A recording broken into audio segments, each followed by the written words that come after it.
I just did it. Oh, thank you. Okay. Hi, everyone. My name's Vicky and I'm a believer. It's really nice to be here. I feel a bit excited, so I'm going to try and stay calm because I'll talk really fast. But yeah, the worship was really, it just reminded me, all those songs just remind me of what's happened in my life and how I couldn't have earned it. I didn't deserve it. And yet all the things that have changed. I'll start from the beginning. I was born into a family that was quite dysfunctional. My dad was an alcoholic. My mum was a workaholic, and there was quite a lot of sexual deviancy in my family. You know, I didn't realize until I got older that our family wasn't normal, because when you're a child, you just think that whatever you live, that's the norm. But what I do remember is that I used to like going to stay with my friends who had seemingly normal parents. Like, we'd come home from school and their mums would be there and make jam sandwiches and play games with us, that sort of thing. I never had anything like that at my house. But I knew that I always felt very uncomfortable in my own skin. I thought very early on that I'd been born into the wrong family. Like, I felt like they'd picked up the wrong child at the hospital, or I couldn't understand how I was in this family that I seemed to be so different from. Actually, now in hindsight, I can see I wasn't that different from most of them, to be fair, but I felt like I was when I was little. And also I wondered if I was an alien at one point, because I felt so uncomfortable, like I wasn't like anybody else. I literally thought maybe I'd fallen out the sky. And I questioned pretty much everything, because it seemed like I had very different internal kind of feelings about stuff to most of the people around me. So just a small thing, well, it's quite a big thing for me, but when I was about 3 and my mum said to me, oh, the roast dinner that we were having on a Sunday was an animal, I didn't want to eat meat anymore because I love animals. So I just stopped eating it. Well, I was born in 1961. It was kind of unheard of then. So I got a lot of people having real kind of opinions about that, but it was just how I felt, and it was fine. I didn't mind if everybody else wanted to, but I didn't. And there was lots of things like that I kind of went through my childhood just thinking, something a bit wrong with me. I'm just not really normal. Which was probably slightly true, but now I embrace it and celebrate it rather than think it's something wrong. Yeah, so anyway, I decided in my wisdom that my friend and I, we were sent out. Let me get this right. Sorry, I just need to focus a little bit. We got sent out by our parents from early in the morning till late in the evening. In those days, there was no mobile phones or anything. So we'd just be sent off with a sandwich and told to go and entertain ourselves and come back about 6 o'clock in the evening. And we were probably about 5 or 6 years old. My sister had been born when I was 3.5. And from the moment she was born, I felt like I was invisible. So everything revolved around my sister. She was given all my toys. She was the one that was looked after. I was sort of sent off. And we got into all sorts of trouble and all sorts of adventures on our own that nobody ever really knew about. But I felt more comfortable when I was just on my own with this friend out and about than I did when I was with my parents or anybody else in my family.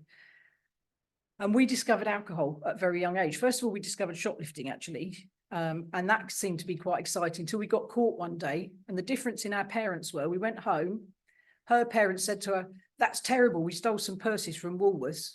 Obviously, Woolworths was great when we were kids, I don't know. Anyway, she was told by her parents she had to go back and explain what she'd done and apologise and give back these purses. My parents just said, don't do it again.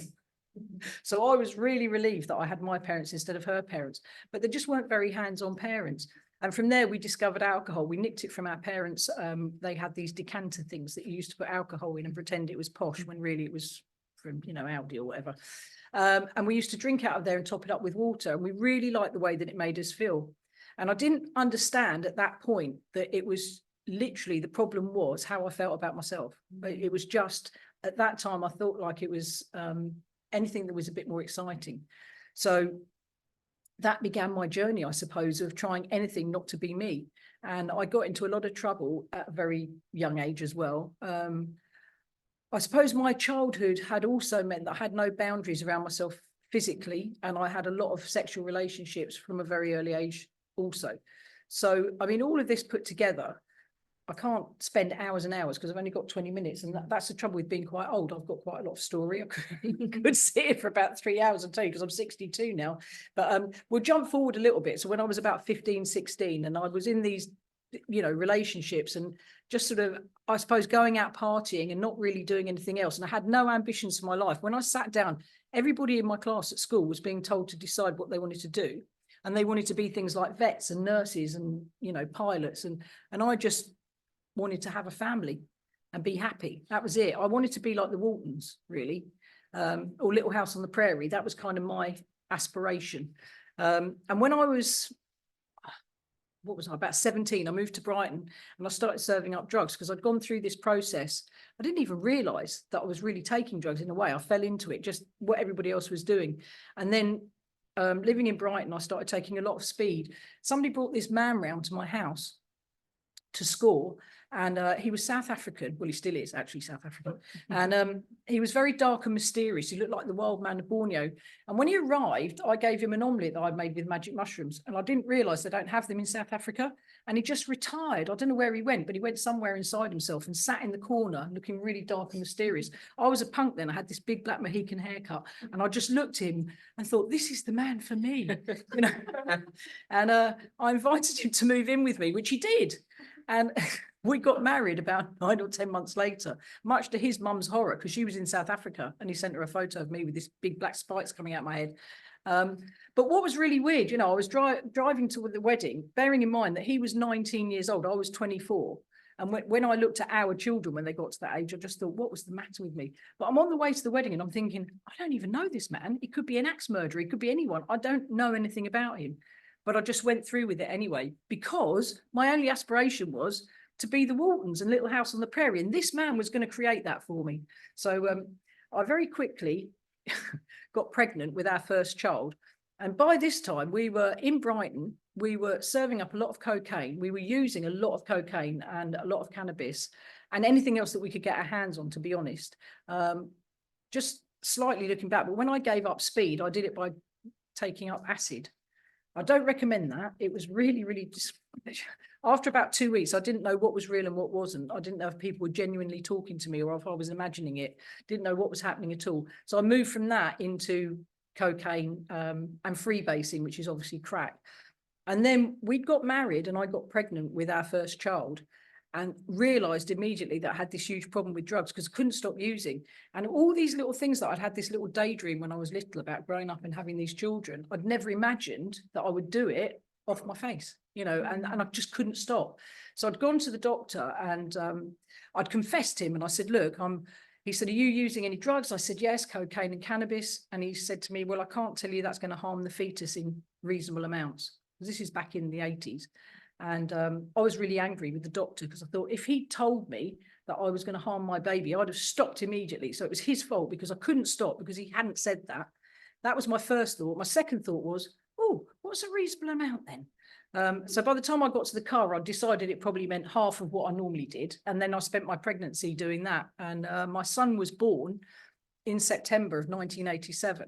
And I was petrified because I just felt like I didn't deserve him. He deserved a better mum than me. I didn't feel like I could keep him safe. And I was really scared. And 3 weeks after he was born, my ex-husband got arrested and he had an ounce of 86% pure cocaine on him.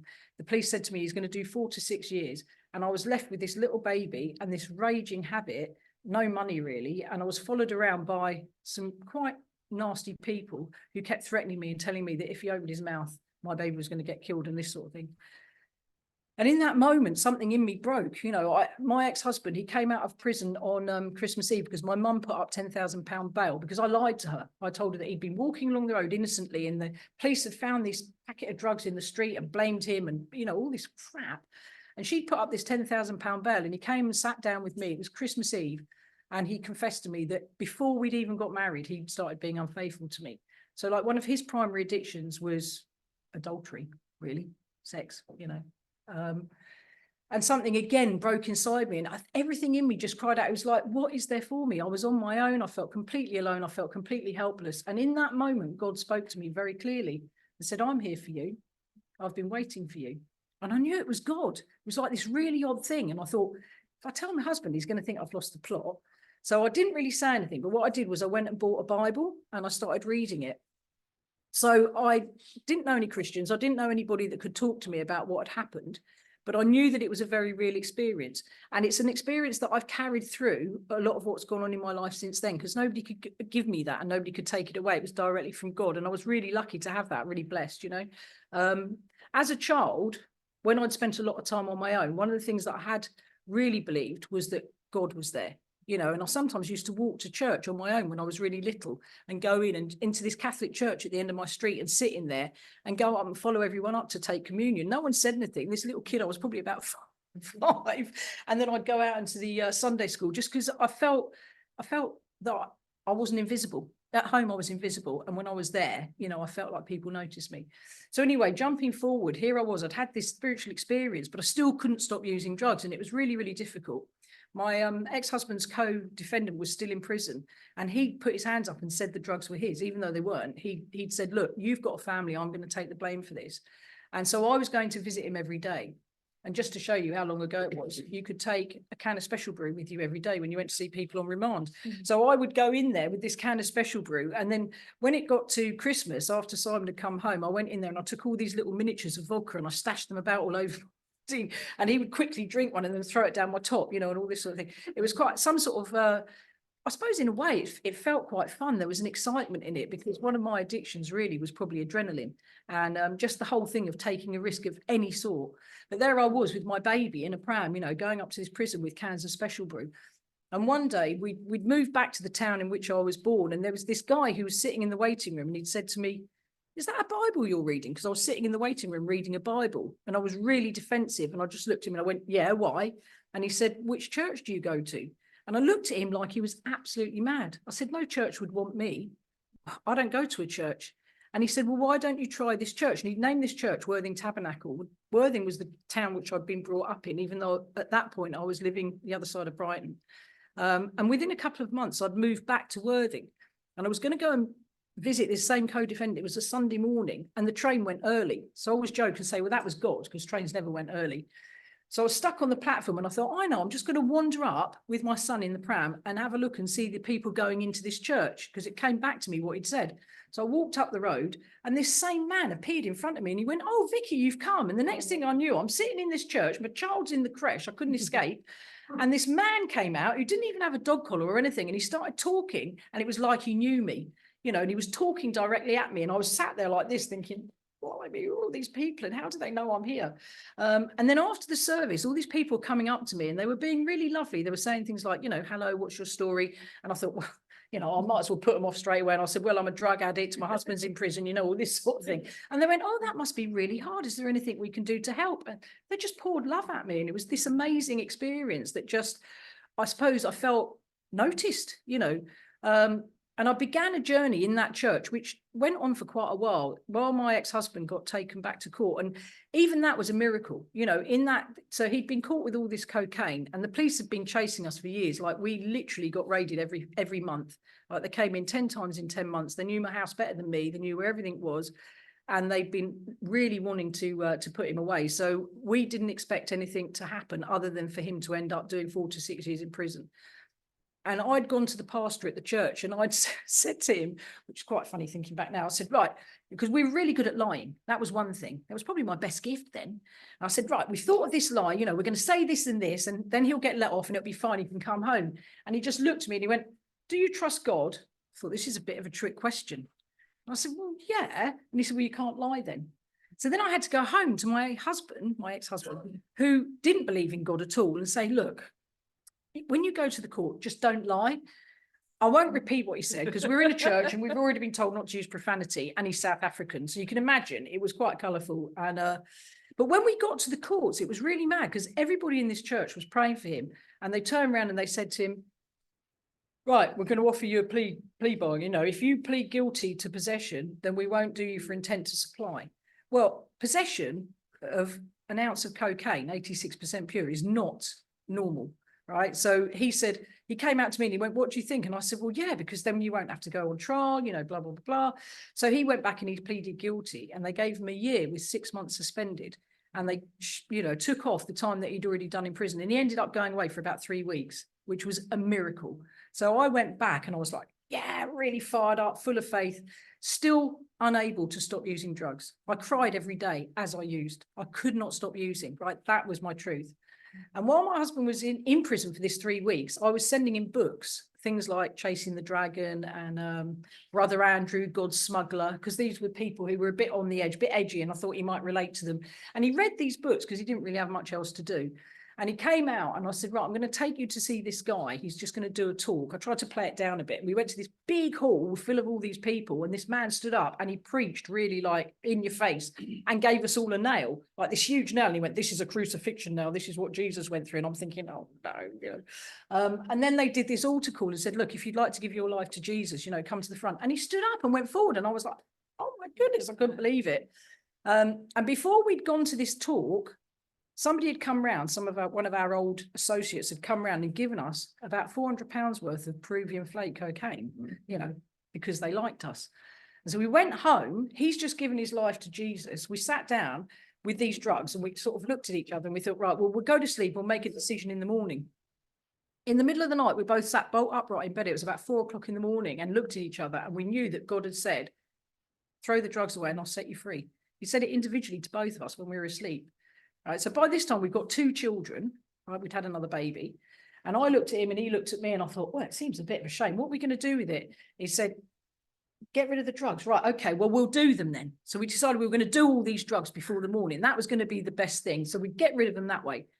So we started off and then we looked at each other and went, it'd be a bit of a shame if we died, you know, just on the brink of being set free from our addiction. And what about the kids? So we knew that wasn't going to be the answer. And I took these drugs and flushed them down the toilet. And then we stayed up for the rest of the night talking and praying. And we walked up to the church first thing in the morning with our kids. And the elders of the church arrived about 6 a.m. And it was like they knew what had happened. They went, it's been a long night, hasn't it? Come on in, we'll pray for you. And we didn't even have to say what had gone on. And God set us both free in that moment from our addiction. Now, wouldn't it be amazing if I could say that's the end? Sadly, no. So what happened, I went into my faith in the same way that I'd gone into my using, like a chameleon. You know, I looked at all the Christians that were doing all the stuff that Christians do, and I thought, right, that's what I need to do. So we started leading every group. We had prayer meetings every night at our house. I was wearing Christian clothing, talking in a Christian way. I had all the Christian mannerisms, you know. I ate Christian food. We had quiche every day. It was great.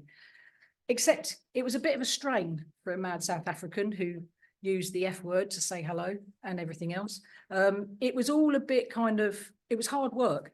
And there began to be a few cracks in our marriage and things started to feel a bit difficult. I think it was 1992, about New Year's Eve of 1993, that he went out. We went out together and I went home with our 2 children. And then he rang me and he said, I'm not coming back. I said, that's it, I'm not coming back. And he said he left me. And I didn't know what to do about that. I started praying and everybody from the church was coming around and supporting me, but I just didn't know what to do. I didn't know how to deal with that because in a way he was part of my God, you know. And so I went away to France for a couple of weeks to stay with a friend over there and took the children with me. And whilst I was there, I thought, this is where I need to be, which I know now because I know a lot more about addiction, about geographicals, about all that stuff. It was just the next mad thing. I'll just do that then. This is fine. So I had all these people pray over me and you know, say to me, they all kept saying to me, this is a bit crazy. I said, no, it's fine. And then I said to my ex-husband, I'm going to move to France. And he said, oh, I think I'd like to come with you. So he, by this time, was living with another woman who obviously he'd met before he left me. So we pretended he wasn't coming with me. And I was the other woman until we ran off a few weeks later. It was all a bit mad. And then we went down to France and we set up home there. And the madness of this was that we went and smuggled drugs to pay for this home in France. And we bought this place that was like the Waltons. We had this place with acres of land and 2 houses and 5 garages and barns. And I had chickens and ducks and geese and cows next door. It was lovely. It was just what I wanted, but it all felt a bit unreal. I had that same imposter syndrome that I'd had for my whole life. I didn't feel like it was real. I didn't feel like I belonged there. And I certainly didn't feel worthy of it. And obviously it was built on illegal means. So, you know, there was poison in paradise. I pursued my faith with a vengeance whilst I was in France. I went and helped to run a church and everything else, whereas Simon, he grew weed in the garages and sold ecstasy and partied hard. So we had these 2 completely different lifestyles going on, and we had 2 more children. And when I was expecting the third one, I was quite unwell. When I was expecting the fourth one, I got cancer, and it was really, really serious. And I had to get treatment, like they induced the baby and I got treatment. And all through all of that, I just sailed along. I didn't allow myself to feel any of it. You know, the typical thing, I was using my faith in the way that I'd used the drugs before, just so that I didn't feel anything, nothing was real. And I just swerved all the responsibility onto God. Everything's fine, everything's fine. And then I brought the kids over to England to go to this big Christian festival, and Simon rang me up and he said, our marriage is over. And I don't know why I was surprised. I think it's probably because I'd been praying every day for our marriage, which was really difficult. And I just expected God to wave like his magic wand, you know, and I'd wake up and we'd both be completely different people. It would all be fine. And God said this interesting thing to me one day. He said, you can't change him, Vicky. You've just got to change you. And in my arrogance at that point, I looked and I thought, well, it's not really much wrong with me. So it must mean I need to change my attitude towards him. So when he goes out partying and comes home, instead of being cross and having a go at him, I've got to smile at him and make him breakfast and ask if he's had a nice time. I tried that for a week. It was very hard work. Didn't change anything. But when he ended the marriage, I was devastated. And I went back to France to get some things together and to bring the children back to England. I'm probably running out of time, so I need to maybe speed up a bit. Basically, within a very short period of time, this was in 1999, I came back, found out my mum had cancer. So I just got over cancer. Now my husband had left me. I'd driven off from our dream home, come to England, back to my parents, only to find my mum was ill. And within 3 months, she died. And in the same week, we had her funeral and my divorce. And in between these events happening, everything that could go wrong had gone wrong. You know, my kids' Christmas presents had been stolen on Christmas Eve. My cat got knocked over by a car on Christmas Day. Like, you could not make up the stuff that happened. And in amongst all of this, I was going to prayer meetings and I was standing there like an island of pain in amongst all these people. There's people falling over in the spirit, people praying for me. And I wasn't feeling anything. And I think now, looking back, what I wanted when I was praying was that God would just make sure I didn't feel anything. I didn't want to trust him with the feelings of going through and processing what had happened. I just wanted to not feel it. That's what I think now. But when I had attended my mum's funeral and came back, the pain was just too much. I had no defenses against that. I hadn't learned anything to help me deal with that. And the only thing I knew was drugs. And I went back to them with a vengeance. This was in January 2000. By 2003, my kids were in care. I was sitting in a house on my own, looking at their toys, smoking crack with nothing, thinking, how has this happened? You know, a few years before, I was helping to run a church. I had such an amazing, strong faith. I had all these ministries going on. I had everything. How had I got back to this place? And I was gutted and I was so ashamed as well. I didn't want to go and tell people what was going on. Obviously, everyone could see, you know, I mean, I looked awful. And the fact that the children were taken away, there was a lot of denial in me about what I put my children through, because their life, they were living a very dangerous life in those 3 years. I, you know, put them through a lot. And I opted to go into to rehab. And so I went to rehab, and for my secondary treatment, I came down to Bournemouth. Now, all through this time, I still had faith because God had intervened in my life in a very personal way in the beginning. But I also knew that I was still an addict. That was the reality. And my journey began in the 12-step fellowships. So I'm really grateful for, you know, the whole process now, because in actual fact, I'm a great advocate of do not give up your 12-step fellowships just because you've given your heart to God. God gave us those fellowships. I firmly believe that, you know, because I will be 20 years in recovery in March, right? So I'm heading up towards that. I've had quite a lot of clean time, but in all that time, I've not stopped attending meetings. I haven't stopped doing service. I haven't stopped working the steps and doing all the stuff that God has given to me, because, you know, the reality is that I now understand where I went wrong before. I treated God like another drug almost. I just wanted to lose myself in God and not feel anything, not change and grow. And I just wanted to pray and everything to be taken away. And people said that's what happened. And I let myself believe them because I wanted to. My experience has been a little different. And I don't diss that, because for a lot of people that does happen. But, you know, I look at it this way. 20 people could walk into the church with cancer and get prayed for, and one person might be miraculously healed. God doesn't love the other 19 any less. He's just got a different plan for them, you know, and the fact that I wasn't healed of my addiction doesn't mean anything, because the emotional healing and the growth that I've had in the intervening years has been huge and probably much more important. So, you know, I firmly see that now, and I wouldn't risk my recovery by thinking I'm recovered and I can go and drink now or whatever. I just wouldn't do that, because what's the worth? What's it worth? I got my children back very quickly after I came into recovery, and that was a miracle. Doesn't normally happen to people. I got all 4 of them back. Probably about 3 weeks after I left treatment, 4 weeks after I left treatment, which is amazing. And they're all still with me and around me today. So my oldest son's now 36 and my youngest daughter's 27. I've got 4 kids, got 2 grandkids. My grandkids have never seen me using drugs or alcohol, but they have seen me with my faith. They know that I have a relationship with God. I've worked in a church in Bournemouth. I've been a pastor in Bournemouth. Lots of people in the fellowship know me as Vicky the Vicar. I wasn't actually a vicar, I was a pastor, but you know, there's a lot of things that have gone on, and I give all glory to God for all the stuff that's happened. And I don't get the chance in my other fellowship to share this part of my testimony, because I never preach at people, but what I try and do is the attraction rather than promotion thing. And I want people to be attracted by what they see and ask me, and then I've got permission to tell them. But underlying all of it is, I know that God loved me when I couldn't love myself. I look back to my childhood and I really truly believe that God was with me in that time. There's a lot of dysfunction and stuff that went on through my life. I've been raped numerous times. I've been kidnapped. I've had guns put to my head, all sorts of things which should have and could have killed me and haven't. And I've survived all of them by the grace of God. But more important than that, what's happened in my recovery with the 12 steps, with the Bible, with my faith, and with my personal relationship with God, is that I've had huge internal healing. So, you know, I mean, all I can say is, right, I look back, I did a lot of really bad stuff to a lot of people, and yet it hasn't changed the fact that God's saved me and used me. And it hasn't changed the fact that I've got nearly 20 years of consistent recovery without having to use drugs or alcohol.